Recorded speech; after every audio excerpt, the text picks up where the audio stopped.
जय श्री कृष्णा, राधे राधे। तो फ्रेंड्स, कैसे हैं आप सब? आशा करती हूँ कि बाल गोपाल की कृपा से सभी स्वस्थ और मस्त होंगे। तो फ्रेंड्स, अब तक मैंने कार्तिक मास का 22 अध्याय का अध्ययन कर चुकी हूँ। 22 अध्याय तक मैंने कार्तिक मास के महत्व का जो कि वर्णन कर चुकी हूँ। तो आज मैं कार्तिक मास का जो कि 23वें अध्याय का वर्णन करने जा रही हूँ।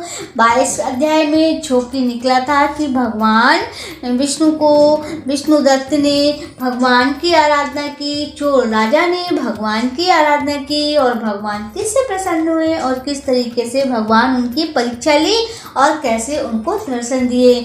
तो आज जो कि 23वें अध्याय में निकल रहा है कि जय और विजय कौन थे, उन्हें भगवान का द्वारपाल बनने का अवसर कैसे प्राप्त हुआ। तो अगर आप सभी को आज की यह 23वें अध्याय का जो कि महात्मा कार्तिक मास का पसंद आए तो प्लीज़ वीडियो को ज़्यादा से ज़्यादा शेयर कीजिएगा। कमेंट में जय श्री हरि विष्णु जरूर लिखिएगा। शेयर करना बिल्कुल बहुत ही महत्वपूर्ण है, क्योंकि अगर आप इस वीडियो को शेयर करते हैं और भी लोग इस कथा को सुनते हैं तो इससे पुण्य फल की प्राप्ति होगी। कथा कहना और कथा सुनना दोनों का ही महात्म्य है। भगवान विष्णु की कृपा उन पर होती है। भगवान विष्णु को कार्तिक मास और एकादशी और माघ मास और तुलसी के पत्र, इन तीनों चारों चीज़ों से भगवान विष्णु को खुश किया जा सकता है, प्रसन्न किया जा सकता है। भगवान विष्णु इन्हीं तीनों चीज़ों से प्रसन्न होते हैं और अपने चरणों में उन्हें जगह देते हैं। तो आइए चलते हैं, शुरू करते हैं कार्तिक मास का 23वां अध्याय पसंद आए तो कमेंट में जय श्री हरि विष्णु जरूर लिखिएगा। तो चलिए शुरू करते हैं। धर्मदत्त बोले, जय और विजय दोनों भगवान के द्वारपाल मैंने सुने हैं। उन्होंने ऐसा कौन सा पुण्य किया है जिससे विष्णु रूप उनको मिला है। गण बोले, हे दुज, तृणबिंदु की देवहूति कन्या से कर्मादि की दृष्टि से 2 पुत्र हुए, बड़ा जय हुआ और छोटा विजय। उसी देवहूति के कर्मयोगी कपिल देव हुए। जय और विजय ने पूरी इंद्रियों को, वृत्तियों को विष्णु की भक्ति में लगा दिया था, जिससे बड़ा धर्मशील हुए। उनके नित्य अंष्ठाक्षरी विद्या का जप करने लगा और विष्णु की पूजन करने लगा। विष्णु की पूजन और भक्ति में सदा लीन रहने लगा। साक्षात दर्शन दिए भगवान विष्णु ने। कभी यज्ञ, कभी कर्म और मारुत राजा ने उनको बुलाया।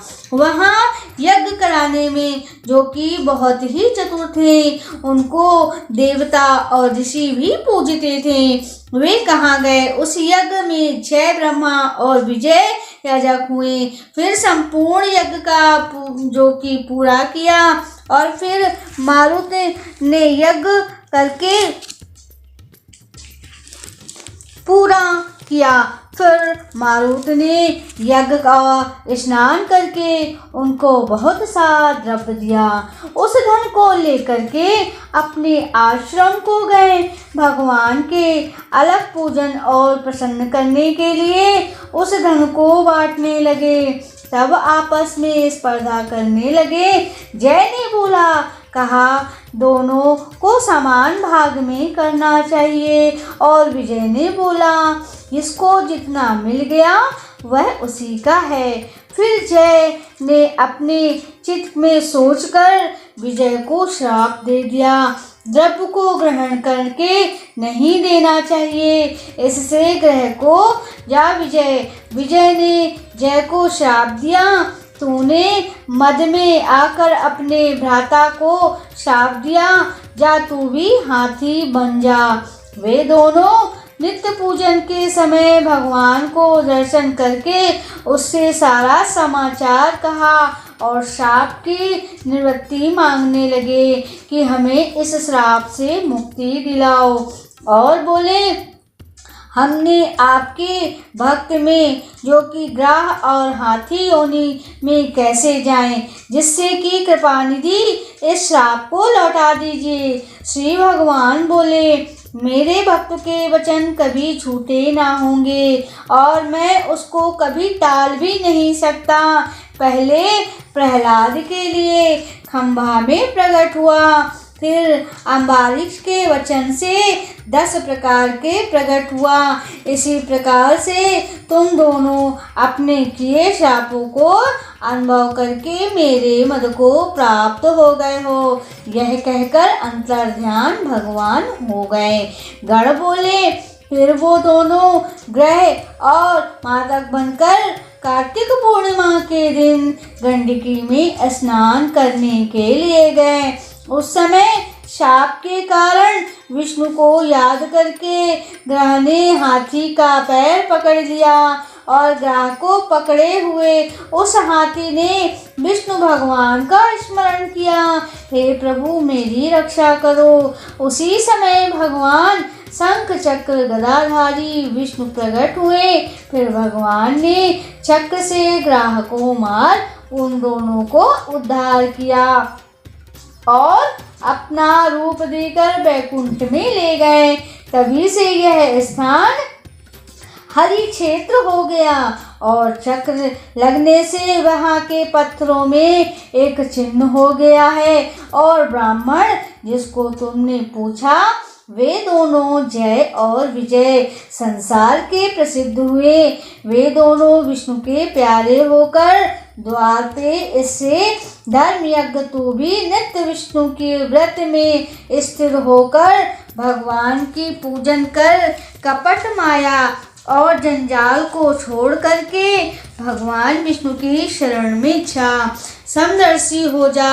सदा तुला और मकर और शेष में जो कि मेष में प्रातः काल स्नान, एकादशी का व्रत, तुलसी का वन लगा और तुलसी का पालन कर, ब्राह्मण गौ और वैष्णु की सेवा कर, मसूर कांजी बैंगन का त्याग करो। इस प्रकार हे धर्मदत्त देहांत होने पर तुम भी हमारी तरह विष्णु के परम पद को प्राप्त होगे और भगवान विष्णु के प्यारे हो जाओगे। जन्म से किए गए इस व्रत से यज्ञ दान तीर्थ से कोई अधिक नहीं होता। हे ब्राह्मणों, मैं श्रेष्ठ धन्य हो गया क्योंकि तुमने यह व्रत किया, जिससे आधे फल को पाकर मैं कला हमारे संग विष्णु लोक को छा रही है।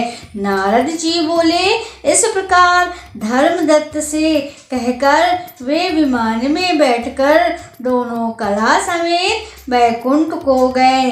धर्मदत्त भी जो कि विषयुक्त होकर उस व्रत को देहांत के होने से पहले दोनों स्त्रियों के साथ बैठ गए। इस इतिहास को जो पुरुष सुनेगा और सुनावेगा जगत गुरु की कृपा से भगवान के समीप पहुँचने वाली भक्ति को प्राप्त होते हैं। तो इस कथा में भी यही निकलता है कि जो भी इस कथा का वर्णन करता है, सुनता है अथवा दूसरों को सुनाता है, भगवान विष्णु का प्यारा माना जाता है और भगवान विष्णु के चरणों में उसे स्थान प्राप्त होता है। तो ये तो था आज कार्तिक मास का महात्म 23वां अध्याय। तो आज 23वां अध्याय भी समाप्त होता है। अगर आप YouTube चैनल में देख रहे हैं तो प्लीज़ चैनल को सब्सक्राइब करना मत भूलिएगा और अगर आप Facebook पेज में देख रहे हैं तो पेज को फॉलो कर लीजिएगा।